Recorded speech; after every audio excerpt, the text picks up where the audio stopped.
My heart pounded as father led me to the altar, my future sealed with a disgraced gambler.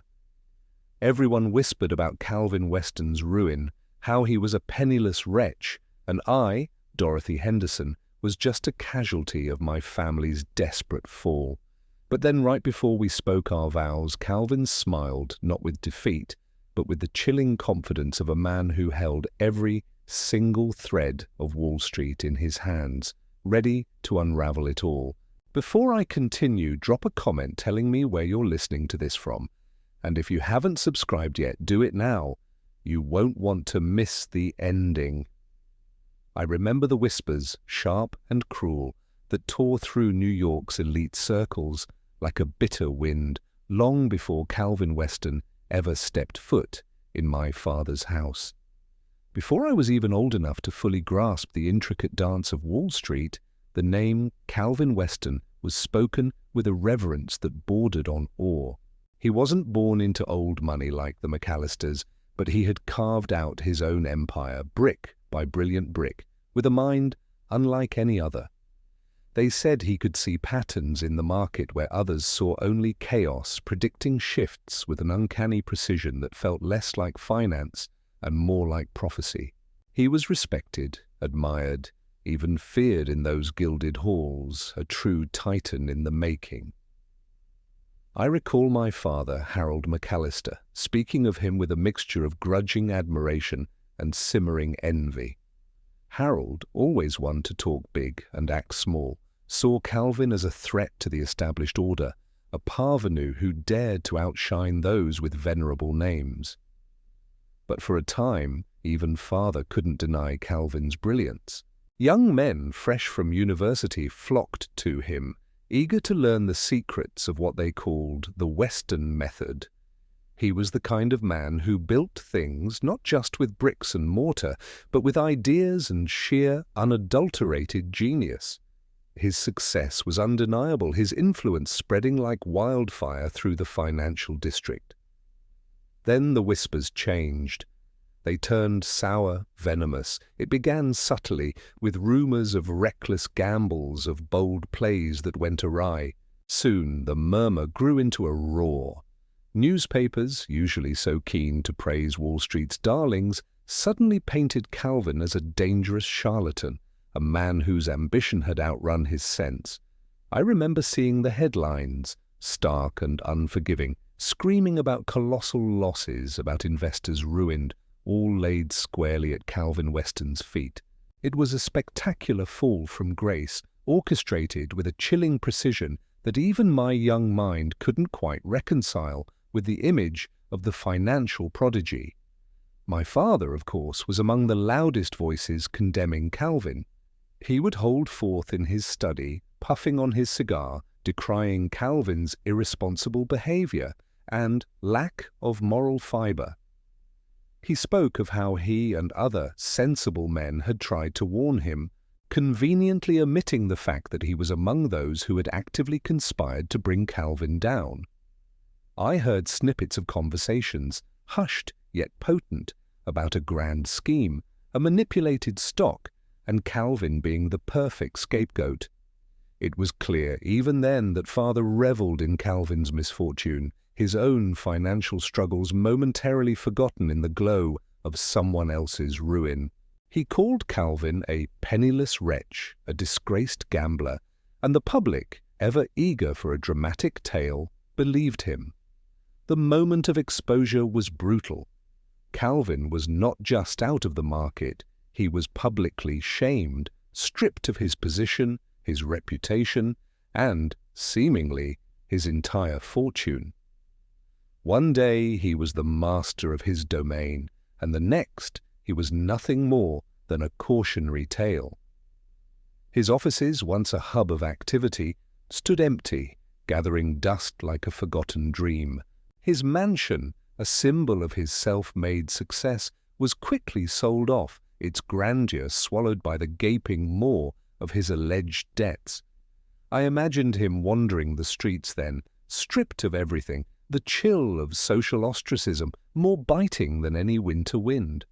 To be banished from Wall Street, to become a pariah in the very world he had so masterfully navigated must have been a crushing blow. It was a loss not just of wealth, but of identity, of purpose. He was a man without a country, cast out into the cold. And it was this ruined man, this figure of public scorn, this penniless shadow, that my father, in his own desperate bid for survival, decided would be my husband. I never truly understood the depth of the forces that had aligned against Calvin, nor the true motives of those who plotted his downfall until much, much later. But his dramatic disappearance from the world he once dominated left a void, a lingering question that no amount of gossip could quite fill. He was gone, or so everyone thought, banished to a life of quiet anonymity, a stark reminder of the capriciousness of fortune. His fall was complete, and for the man once hailed as a genius, his first day truly on the street must have been a lonely, desolate walk indeed. The marriage ceremony passed in a blur of hushed vows and stifled coughs from the few guests. My father's grip on my arm remained tight, a possessive anchor guiding me toward a fate he had so carefully orchestrated. I kept my gaze fixed ahead, refusing to meet the eyes of anyone who might offer a sympathetic, or worse, pitying glance. As I stood beside Calvin at the altar, I felt a strange shift. His presence, usually so quietly contained, seemed to expand, filling the small church with an unexpected gravity. When he turned to face me, his eyes, those deep pools of quiet intensity, held a flicker of something I couldn't quite decipher. Not sadness, not triumph, but a knowing patience. It was then, just as the words "I do" were about to leave my lips, that I saw it, a faint, almost imperceptible smile playing on his lips. It wasn't a happy smile, but one of chilling confidence, like a chess master who knew the game was already won, long before the final move. The reception, a subdued affair at a modest hotel ballroom, was mercifully brief. Father made a few blustering remarks congratulating himself more than us, and quickly whisked away to attend to what he called urgent matters, leaving me to fend for myself with the few distant relatives who had bothered to attend. Calvin, ever the enigma, offered polite, concise answers to any questions, always deflecting attention from himself. I felt like a ghost moving through the motions, keenly aware that my life, as I knew it, was utterly transformed. Our new home was not what I expected. It wasn't the dilapidated mansion I had imagined for a penniless gambler. Instead, it was a charming, unpretentious brownstone in a quiet part of the city, well maintained and tastefully furnished, though not ostentatious. It spoke of a hidden comfort, a deliberate choice for privacy rather than a sign of destitution. My maid, Agnes, had been permitted to accompany me, a small comfort in a world suddenly so new. She helped me unpack the few belongings I had brought, the silence between us heavy with unspoken sympathy. In the days that followed, Calvin maintained his quiet, almost reclusive routine. He spent most of his time in a room on the second floor, a room he simply called my study, with the door always closed. I heard the faint scratch of a pen, the rustle of papers, but never a voice, never a visitor. It piqued my curiosity, that quiet industry. Was he merely reading, or was he indulging in the very gambling that had supposedly ruined him? I couldn't help but wonder. One afternoon, a few weeks into our marriage, I found the study door ajar. The air inside hummed with a different energy, a subtle scent of aged paper and polished brass. Curiosity, a quality my father had always discouraged in women, pulled me inside. The room was not at all what I expected. There was no clutter, no scattered cards or dice. Instead, it was an organized sanctuary. Along one wall stood a bespoke, lockable mahogany cabinet, its ornate brass fittings gleaming softly in the afternoon light. It looked like something from an old library, a treasure chest of forgotten knowledge. My gaze drifted to the large desk in the center of the room. It was meticulously neat, but covered with a fascinating array of objects. There were several thick, hand-bound, leather-encased ledgers, their pages filled with what looked like dense, intricate notations and complex logarithmic charts. Beside them lay custom-designed calculation tables, each square filled with tiny, precise numbers. A set of specially crafted brass protractors and rulers glinted under the gaslight, next to a personal journal whose pages were covered in what appeared to be Calvin's unique, elegant, cryptographic ciphers. It was unlike any study I had ever seen, more like a laboratory, a scholar's invaluable archive dedicated to some grand, arcane purpose. I heard Calvin's footsteps approaching and my heart jumped. I hadn't meant to trespass. He appeared in the doorway, his eyes sweeping over me, then the room. He didn't scold me or even seem surprised. His expression was, as always, unreadable, but a faint, almost imperceptible softening around his eyes told me he understood my curiosity. "Dorothy," he said, his voice quiet, "you found my workshop." "It's remarkable," I managed, my voice a little breathless. "What is all this?" He walked to the mahogany cabinet, his movements deliberate. He unlocked it with a small, intricately carved key he wore on a chain beneath his shirt. The cabinet opened to reveal row upon row of more dark leather ledgers, each with a carefully handwritten title. It was then that he spoke the name, not with pride, but with a quiet, almost reverent certainty. "This, Dorothy, is the alchemist's portfolio." He gestured to the open ledger on his desk. "It's a system, a way to understand the unseen currents of the market, to predict the movements of wealth and power." He picked up one of the brass rulers, its weight familiar in his hand. "They called me a gambler, a fool, but I merely saw what they couldn't. I built this to see clearer, to understand deeper." He then demonstrated. He took a fresh sheet of paper and began to transcribe some data from one of the ledgers, then applied one of his calculation tables.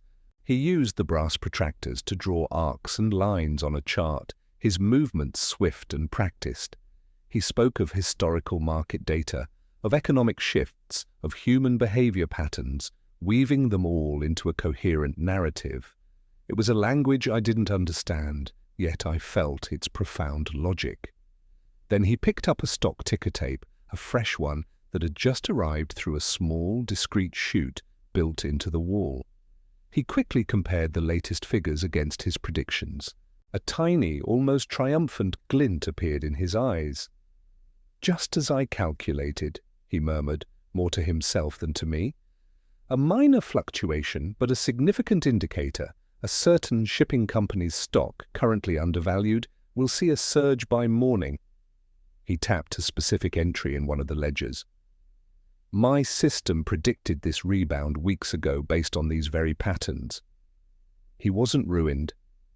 He was calculating. He wasn't a gambler. He was a master. My mind reeled. This wasn't some desperate attempt to rebuild a shattered life. This was something vast, something revolutionary. The truth was beginning to reveal itself, and it was far more intricate and far more powerful than I could have ever imagined. The disgraced, penniless gambler was a puppet master, and Wall Street, it seemed, was his stage. The revelation of the alchemist's portfolio had transformed my understanding of Calvin, but the public, of course, remained blissfully unaware. To them he was still the disgraced gambler, a cautionary tale whispered over afternoon tea. A few days after my startling discovery in his study, Calvin announced with his usual quiet deliberation that he needed to embark on what he called a procurement expedition. Intrigued by the cryptic term and eager to learn more about his peculiar genius, I asked to accompany him. He merely nodded, a flicker of something unreadable in his eyes. We took a modest carriage to a less fashionable part of the city, an area of crumbling warehouses and abandoned industrial sites near the old docks. The air was thick with the scent of brine and decaying timber, a stark contrast to the refined avenues I was accustomed to. Calvin, surprisingly agile, began to navigate through piles of discarded crates, rusted machinery, and forgotten lumber. He wasn't simply rummaging, he was meticulous, his eyes scanning every detail, his gloved hands occasionally sifting through what appeared to be nothing more than refuse. He picked up a weather-beaten ledger, its cover faded, its pages brittle. He examined a broken gear from a defunct factory, turning it over in his hand with a curious intensity. He even knelt to inspect a discarded shipping manifest, tracing its faded ink with a thoughtful frown. To any casual observer, he must have looked like a peculiar scavenger, a man whose fall from grace had truly unhinged him. And casual observers there were. A group of finely dressed gentlemen, likely returning from a midday luncheon, passed by, their laughter ringing out, sharp and derisive. "Look there!" one called, pointing a silver-tipped cane directly at Calvin. "The Great Western, reduced to collecting scraps. What a spectacle!" Their words, laced with smug disdain, hung in the cold air. A young newsboy selling his papers with shrill cries paused to mock, mimicking Calvin's careful inspection of a rusted pipe. My cheeks flushed with a momentary heat, a familiar pang of public humiliation. But then I caught Calvin's eye. He wasn't distraught or embarrassed. Instead, a faint, almost imperceptible smile touched his lips, a private, knowing amusement that suggested he was perfectly aware of their judgment and utterly unbothered by it. He simply continued his work, unhurried, as if the jeers were nothing more than background noise. Just then, a man with a bulky, cumbersome camera, the kind used for the new moving pictures, emerged from a nearby alley. He set up his tripod with frantic haste, cranking the handle, the lens pointing directly at us. The whirring sound of the apparatus was surprisingly loud, drawing even more attention. He was clearly capturing Calvin's actions, framing him as the embodiment of a fallen man's madness. The thought of this footage, circulating, becoming yet another piece of gossip to solidify Calvin's public disgrace, made my stomach clench. But then I remembered the intricate charts, the cryptic ciphers, the elegant system of the alchemist's portfolio. I recalled the shipping company prediction, the way Calvin's eyes had gleamed with quiet certainty. He wasn't collecting junk, he was gathering threads, overlooked pieces of information that to his extraordinary mind revealed a larger tapestry. These broken gears, these forgotten ledgers, these discarded manifests, they were not worthless. They were clues, data points for his revolutionary system, helping him to predict market shifts, to identify the truly undervalued assets that others, with their limited vision, simply couldn't see. I straightened my posture, my initial discomfort dissolving into a calm resolve. Let them film, let them laugh. They saw a madman sifting through rubbish. I saw genius piecing together the future. When we finally returned to our quiet brownstone, the afternoon light already fading, I could hear Agnes's hushed whispers in the kitchen about the moving picture of Mr. Weston already making its way through the servants' quarters. The narrative of the eccentric, ruined gambler was firmly entrenched. I merely smiled to myself, a small, knowing smile that echoed Calvin's. I then walked directly to Calvin's study, where on his desk a newly acquired grimy ledger lay open, its yellowed pages already yielding their secrets to his discerning gaze. My place was no longer on the periphery of society's expectations, but at the heart of an unfolding mystery, right beside the man who, I was quickly learning, truly held all the cards. The world outside our quiet brownstone, a world still convinced of Calvin's ruination, now felt like a distant, amusing play to me. I had seen the grimy ledger, understood the alchemist's portfolio, and suddenly the whispers and the pity of society seemed utterly irrelevant. My father, Harold McAllister, however, still lived in that play, believing himself the clever playwright. He had always been blind to anything that didn't directly serve his own ambition or inflate his own ego, a trait that had led him to squander our legacy and, ironically, to hand me over to the very man he sought to destroy. I imagined him seeing that ludicrous moving picture of Calvin, sifting through the docks and probably guffawing, convinced he had relegated his former rival to the depths of madness. Oh, how wrong he was!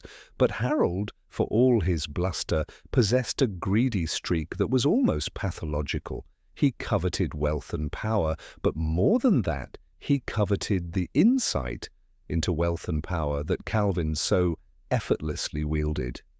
Even in his supposed downfall, Calvin must have represented a nagging question, an unfinished piece of business in Harold's calculating mind.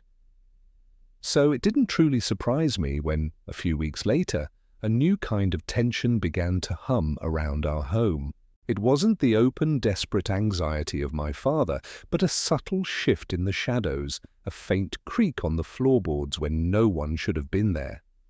One crisp evening, a particularly strong gust of wind rattled the windows, and then a quieter, more deliberate sound followed, the faint scrape of metal against wood coming from the back of the house. Calvin was out, as he often was on certain nights, leaving me and Agnes, our maid, alone.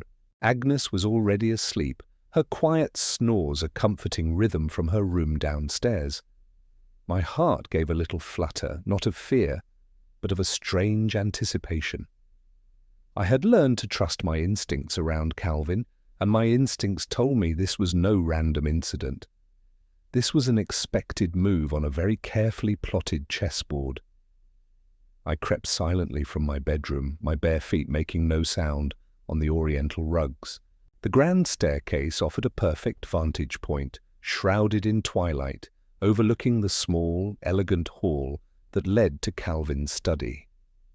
The faint moonlight filtering through the tall windows painted stripes across the floor. Then I saw it, a shadow detaching itself from the deeper darkness near the study door. A man, dressed in dark clothing, was attempting to force the lock. He was clumsy, his movements jerky, clearly not a professional thief, but rather someone desperate or perhaps poorly instructed. A flicker of indignation passed through me. How dare he try to invade our home, Calvin's sanctuary, the alchemist's portfolio? He finally managed to jimmy the lock with a loud, grating click that made me wince, but Agnes remained undisturbed. The man slipped inside, a small lantern casting a bobbing circle of light around him. He moved directly to the large mahogany cabinet, the very one that housed the alchemist's portfolio. He fumbled with the ornate brass fittings, clearly expecting it to be locked. To my surprise and the thief's apparent delight, it opened with ease. He began to pull out ledgers, not with Calvin's careful reverence, but with a rough, impatient urgency. He flipped through the pages, his face a mask of confusion. He must have been looking for clear instructions, a straightforward map to riches. Instead, he found only Calvin's dense, cryptic notations, the intricate logarithmic charts, and the personal journal filled with cryptographic ciphers. It was all utterly meaningless to him, a jumble of lines and symbols that held no obvious key to fortune. He tossed one ledger aside, then another, his frustration growing palpable in the quiet room. He had no idea what he was truly looking at, no understanding of the genius contained within those pages. He was like a blind man in a gallery of masterpieces, seeing only canvas and paint. After several agonizing minutes of fruitless searching, muttering to himself in exasperation, he gave up. He slammed the cabinet doors shut, the brass fittings clanging, and then stumbled back out of the study, leaving the door ajar. He disappeared into the night as quietly as he had arrived, leaving behind only the lingering scent of stale tobacco and a faint smear of mud on the polished floor. I remained on the stairs, watching the empty doorway for a long moment. A small, private smile touched my lips, mirroring the knowing one I had seen on Calvin's face. They thought they had seen his ruin, mocked his madness, and now tried to steal what they couldn't even comprehend. But Calvin was always 2 steps ahead. The alchemist's portfolio was safe, its true power hidden not just by ciphers and charts, but by the very brilliance that made it invisible to lesser minds. This was merely a preliminary skirmish, a test of the waters, and I knew with a certainty that settled deep in my bones that Calvin had expected every single move. And now the game would truly begin. I remained on the stairs, watching the empty doorway for a long moment, a small, private smile touching my lips. Calvin had returned much later that night, the clock in the hall chiming 3 lonely notes. He found me still there, in the quiet dimness, a shawl wrapped around my shoulders. I simply looked at him, and then at the study door, which still stood slightly ajar. His eyes, keen and perceptive, followed my gaze. He didn't need me to say a word. He understood. He stepped inside the study, his movements unhurried, as if confirming what he already knew. He ran a finger over the faint smear of mud, then straightened a ledger on the desk, not bothering to close the cabinet. When he emerged, his expression was, for the first time since I'd known him, openly triumphant. Not grand or boastful, but a quiet, deep satisfaction that hummed in the air around him. "He came," I whispered, almost a question. Calvin nodded. "And he left behind exactly what I needed. Harold, in his boundless arrogance and his equally boundless desperation, has fallen right into the trap." He led me back to the drawing room, where a sliver of moonlight illuminated the worn velvet armchairs. He sat opposite me, leaning forward, his voice a low, steady current. "When Harold and his associates conspired to ruin me, they did more than spread rumors. They tried to steal my work. They managed to acquire incomplete portions of my system, my early notes, believing they could reverse engineer it, claim it as their own. They called it the McAllister algorithm among themselves, a crude, clumsy imitation of something they couldn't possibly comprehend." I gasped softly. So Harold hadn't just framed him, he had tried to pilfer his genius. The sheer audacity of it left me momentarily speechless. "They never could make it work," Calvin continued, a faint, dry amusement in his tone. "It was like giving a blacksmith a surgeon's tools. They saw the components, but lacked the understanding to connect them, to breathe life into the equations." He paused, his gaze fixed on some unseen point in the distance. "The alchemist's portfolio isn't just numbers, Dorothy. It's an intuition, a philosophy of the market. Something Harold, with his singular focus on brute acquisition, could never possess." He explained that Harold had, for years, periodically attempted to gain access to Calvin's true, complete system, desperate to fill the gaps in his own pilfered version. The clumsy thief I had seen was merely the latest and most foolish attempt. "This latest intrusion," Calvin concluded, a steely edge entering his voice, "coupled with the very evidence of their attempts to claim my work as their own, forms the final, irrefutable proof. Not just that they framed me, but that they stole from me, that they tried to steal the very invention they now desperately seek to control. And since you've made it this far, go ahead and hit that like button. It really helps me keep bringing stories like this." The next day, the legal notices were served, not just to Harold, but to every one of his associates who had benefited from his schemes. Calvin, still publicly the disgraced gambler, filed a series of lawsuits that immediately sent shockwaves through the financial district. The accusations were damning: intellectual property theft, market manipulation, defamation, and conspiracy to defraud. He wasn't seeking mere compensation, he was seeking to dismantle their power, piece by agonizing piece. The formal language of the legal documents was cold and precise, but I knew the human story of betrayal and calculated revenge behind every word. The initial reaction was a mixture of disbelief and ridicule. "Weston's finally lost his mind," scoffed one newspaper headline.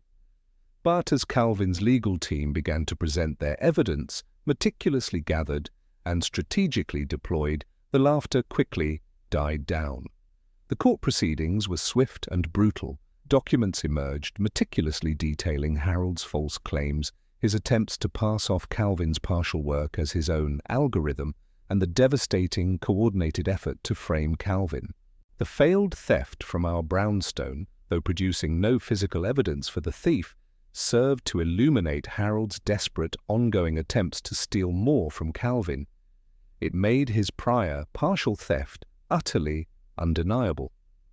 I watched from the gallery as Harold McAllister, my father, sat in the defendant's chair, his face slowly turning ash-grey. His bluster had vanished, replaced by a raw, naked fear. The accusations of his McAllister algorithm being a stolen, broken imitation of the alchemist's portfolio, an invention he tried to claim, were laid bare for all to see. He had been so convinced of his own cunning, so sure that he had buried Calvin and erased all traces of his own perfidy. Now the tables were turning, and the man he had scorned as a penniless wretch was revealing his true hand. Harold looked up, his eyes meeting mine across the courtroom, filled with a desperate, pleading terror. He knew at that moment that the game was truly over for him.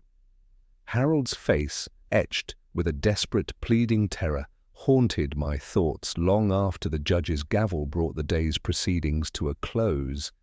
His carefully constructed world was crumbling, and the man he had once delighted in ruining was now the architect of his downfall. The courtroom drama, however, was only one act in Calvin's grand play. Wall Street was still reeling from the audacity of the lawsuits, but most still saw them as the ravings of a madman.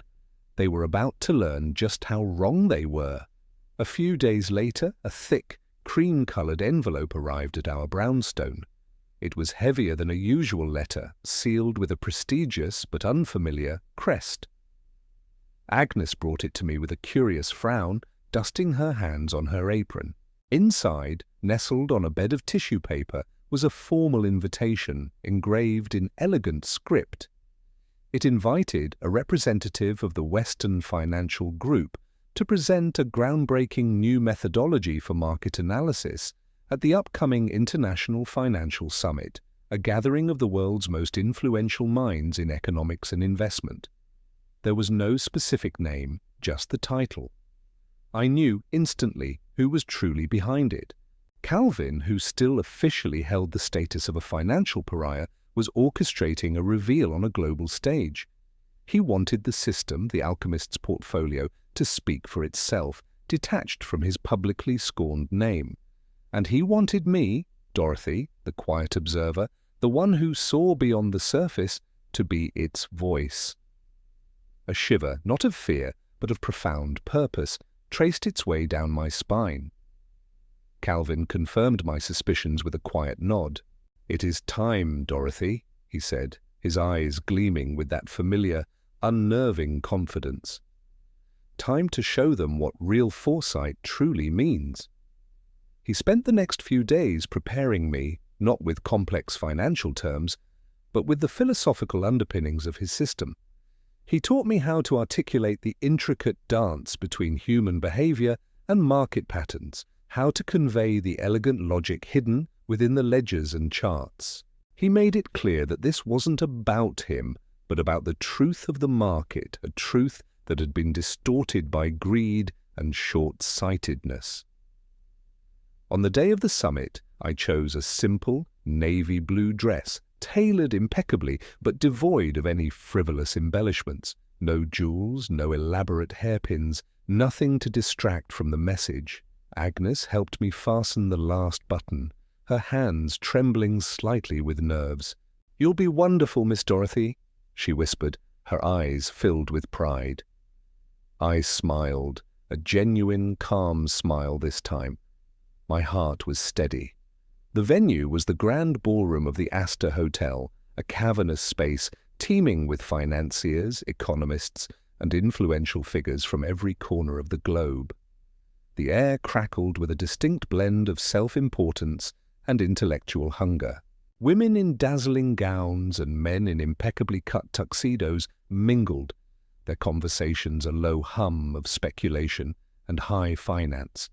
As I walked through the opulent hall, my simple dress stood in stark contrast to the extravagance, almost a quiet protest against the superficiality that often overshadowed true genius. I felt the curious glances, the slight hesitation in conversations, as people tried to place me, this unknown woman, among their ranks. I caught a glimpse of a few familiar, haughty faces from my father's dwindling social circle, their expressions shifting from disdain to bewilderment as they recognized me, the daughter sold off to the ruined gambler. Their whispers followed me, but they held no power over me now. I walked with purpose, my chin held high, towards the raised stage at the front of the ballroom. A large, bespoke mahogany cabinet, the very one from Calvin's study, sat prominently on a polished table, its ornate brass fittings glinting under the stage lights.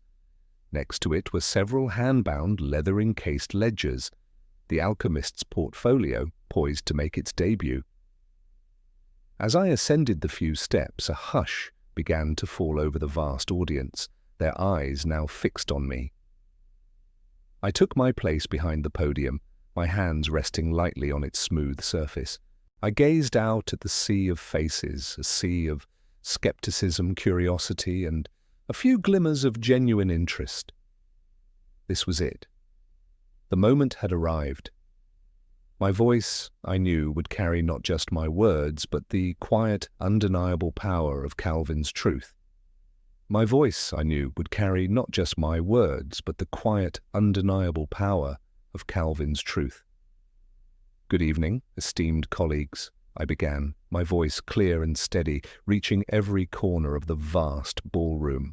"My name is Dorothy Henderson." I paused, letting the name settle, watching for recognition. A few more whispers rippled through the crowd as some finally connected me to the McAllister name, to the scandalous marriage. I ignored them. "I stand before you tonight not as an expert in traditional finance, but as a messenger for a revolutionary understanding of the market, an understanding born from quiet observation, meticulous data, and a perspective that dares to look beyond the obvious."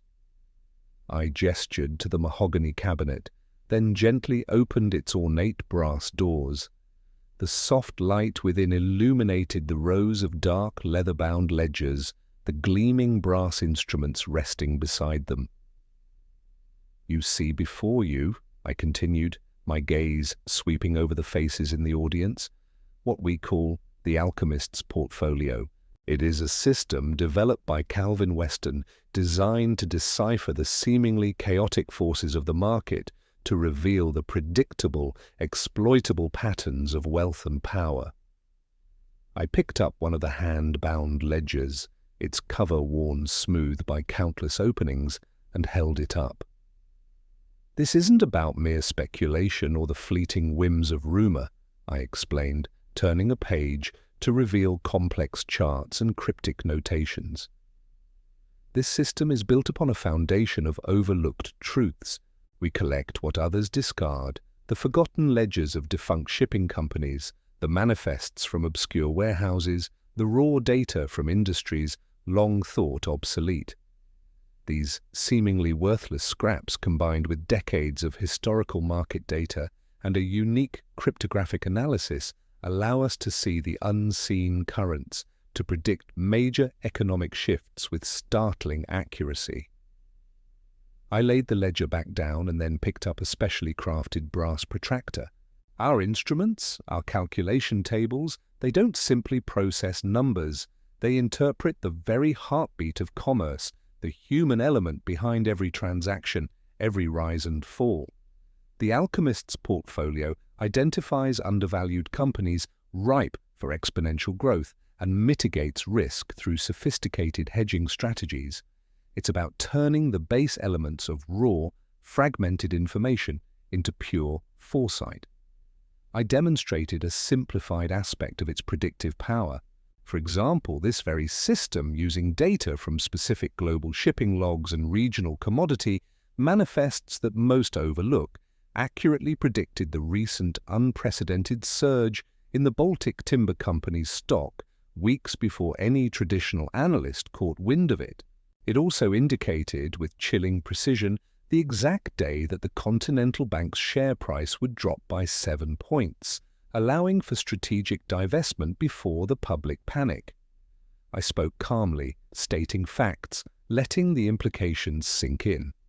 The murmurs in the ballroom began to shift from skepticism to a deep, unsettling curiosity. My eyes scanned the crowd, and I finally spotted him. Murray Bates, a long-time associate of my father, a man whose face was usually a mask of jovial self-importance, now sat rigid in his seat.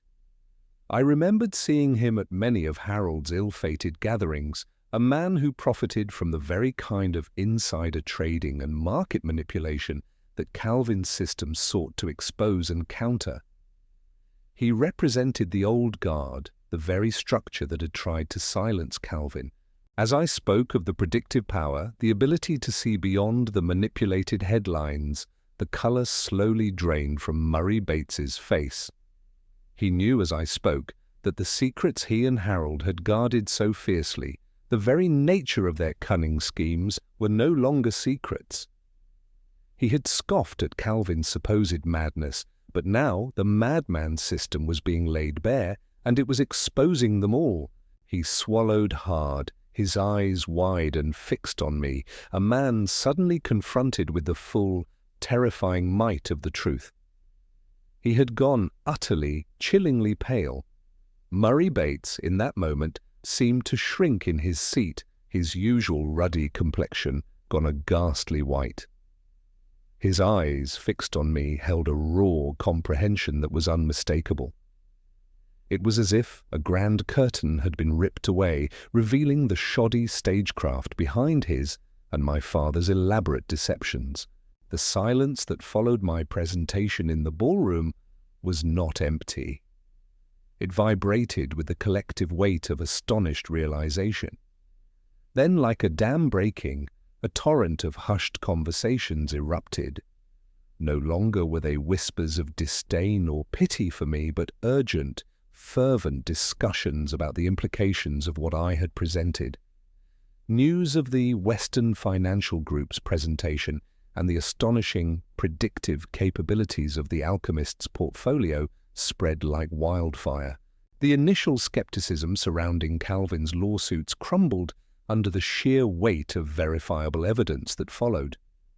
My calm recitation of past market movements, which his system had foreseen with unerring accuracy, resonated far beyond the confines of that ballroom.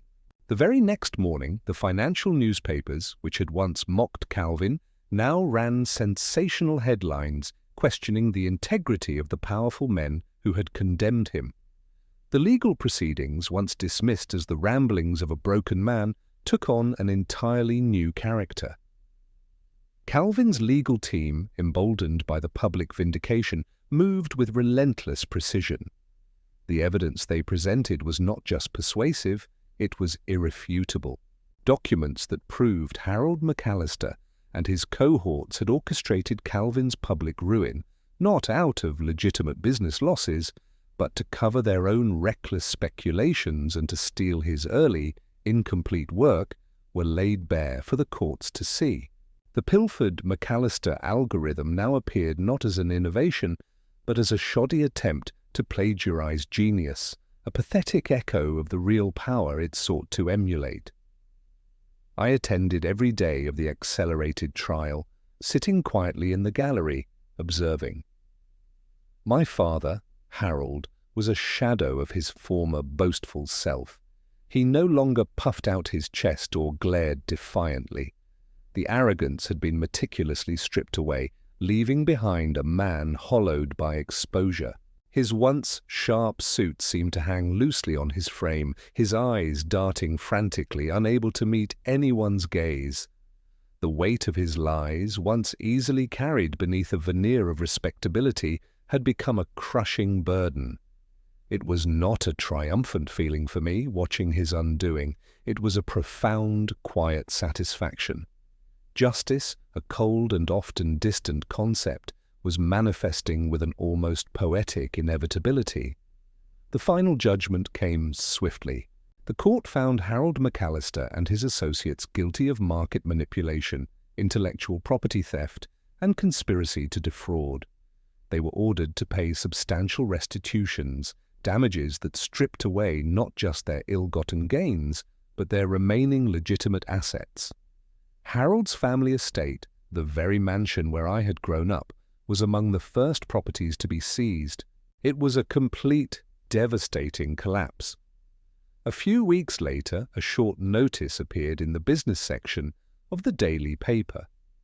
McAllister and Sons Investments, a firm that had long traded on its venerable name, was officially dissolving. Its offices, once a symbol of my family's fading influence, were shuttered. I imagined the ornate doors, once opened with such pomp, now firmly closed, dusty and forgotten. The grand edifice of my father's life, built on ambition and deceit, had finally come crashing down. His world, and the world of those who thought they were above consequence, had been irrevocably altered. The balance of power on Wall Street had shifted, subtly but decisively, and everyone knew it. The dust settled slowly after the legal earthquake Calvin had orchestrated. My father, Harold, and his remaining associates faded from public view, their names now synonymous with disgrace rather than influence. Wall Street, after its initial shock and furious denials, had to concede the undeniable truth of the alchemist's portfolio. The whispers of gambler were replaced by grudging murmurs of visionary, though the change in sentiment was far from instantaneous for everyone. For me, however, the shift was profound and deeply personal. The first tangible consequence was the return of my family home, not as an act of charity from Calvin, but as part of the court-ordered restitution. One crisp afternoon, a lawyer representing the court handed me the keys to the Fifth Avenue mansion, a heavy brass ring clinking softly in my palm. Agnes, who had remained steadfastly by my side in our modest brownstone, was almost beside herself with quiet joy. Walking through the grand, familiar rooms again, no longer empty and echoing with despair, felt like reclaiming a part of my very soul. The tarnished silver was polished, the worn tapestries restored, and the air, once thick with my father's stale cigar smoke and anxieties, now felt clean and fresh. That night, for the first time in what felt like an age, I slept in my own bed. The mattress, though still soft and familiar, felt different. It wasn't just a bed in a grand house, it was a bed in a home that had been rescued, reclaimed.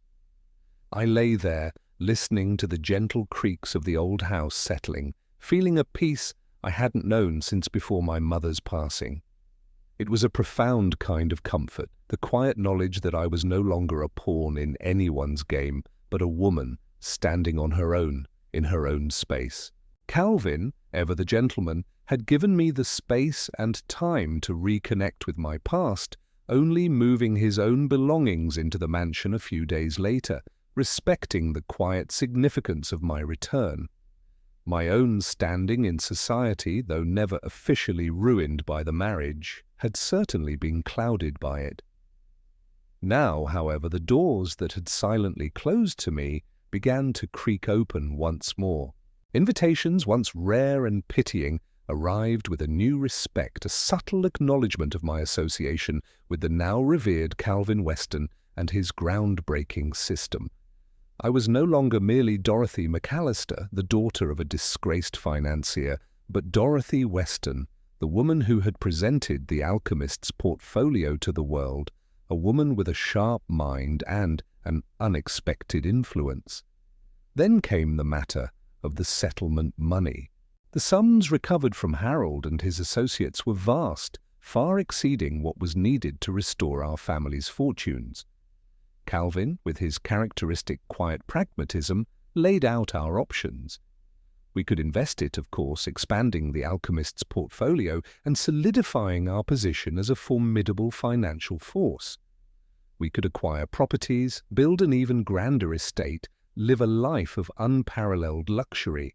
The choices were dizzying, limitless. We sat in the newly restored library of the mansion, the scent of old books and polished wood filling the air. Calvin looked at me, his deep eyes reflecting the ambition and opportunity that lay before us. "What do you wish to do, Dorothy?" he asked, his voice calm, trusting. "This is a new beginning for us both. We have the chance to shape our own path." I looked out the window at the bustling city lights beginning to twinkle. I thought of the precariousness of life, the sudden falls, the desperate measures. I thought of the countless young women like myself, caught in circumstances beyond their control, lacking the means or the voice to chart their own course. An idea, nurtured in the quiet corners of my mind, began to bloom. It was a decision that would undoubtedly surprise Wall Street, and perhaps even Calvin himself, but it felt profoundly right. It was a way to truly transform the base elements of wealth into something that mattered far more than gold. I looked out the window at the bustling city lights beginning to twinkle. I thought of the precariousness of life, the sudden falls, the desperate measures. I thought of the countless young women like myself, caught in circumstances beyond their control, lacking the means or the voice to chart their own course. An idea, nurtured in the quiet corners of my mind, began to bloom. It was a decision that would undoubtedly surprise Wall Street, and perhaps even Calvin himself, but it felt profoundly right. It was a way to truly transform the base elements of wealth into something that mattered far more than gold. I turned back to Calvin, a gentle smile gracing my lips. "Calvin," I began, my voice soft but firm, "we have seen firsthand how much genius goes unrecognized, how much potential is dismissed because it doesn't fit into the established molds. You, a man scorned as a gambler, were quietly building something extraordinary. I, a woman sold off for my father's debts, was blessed to discover it." I leaned forward slightly, my gaze earnest. "The alchemist's portfolio is a marvel. It turns the chaotic into the predictable, the undervalued into the invaluable. But what if we applied that same principle to people, to ideas, to the very fabric of our society? What if we used this fortune not just to gather more wealth for ourselves, but to cultivate foresight, to foster true innovation wherever it may be found?" Calvin listened intently, his expression unreadable at first. Then slowly a light of understanding dawned in his deep eyes. He nodded, a slight, almost imperceptible tilt of his head. He knew. He understood what I was asking. "I propose we establish a foundation," I continued, feeling a surge of purpose that warmed me from the inside out. "A foundation dedicated to finding and nurturing the overlooked truths of human potential. We could fund research into new ideas, support young inventors who lack patronage, and perhaps most importantly, create educational programs for women, giving them the tools and opportunities to pursue their own paths, to develop their own portfolios of skill and knowledge. I thought of my journey from the confines of my father's declining mansion to the quiet revelation in Calvin's study, to the bustling docks, and finally to the grand stage of the International Financial Summit. I remembered the skepticism, the dismissal, the quiet dignity of pursuing truth despite the world's opinion. The alchemist's portfolio had taught us that the most valuable insights often come from the most unexpected places, from those willing to see beyond the surface, to sift through the discarded and find the gold. This new endeavor, this foundation, would be a living testament to that very lesson. It would be a place where brilliant minds, regardless of their social standing or gender, could flourish. It would be a legacy of empowerment built on the very principles of discerning true worth that Calvin had mastered. It wasn't about simply having money, it was about using that money to see and unlock the hidden wealth in others. It was about creating something enduring, something that would uplift generations, far beyond any personal fortune we could amass. My journey began as a quiet sacrifice, but it transformed into an unexpected partnership, a profound discovery, and finally, a shared purpose. What we built together, the Western Foundation, was more than just an organization. It was a beacon, a living philosophy that championed the overlooked and celebrated the unseen potential in the world. It was a permanent mark on society, one that no lawsuit, no market crash, no envious rival could ever diminish. It was a testament to the belief that the greatest fortunes are not just found in ledgers, but in the limitless capacity of the human spirit. Innovation doesn't have an address. If this story moved you, subscribe to the channel, leave a like, and share it with someone who needs to hear this today. Your support is what brings these stories to more people.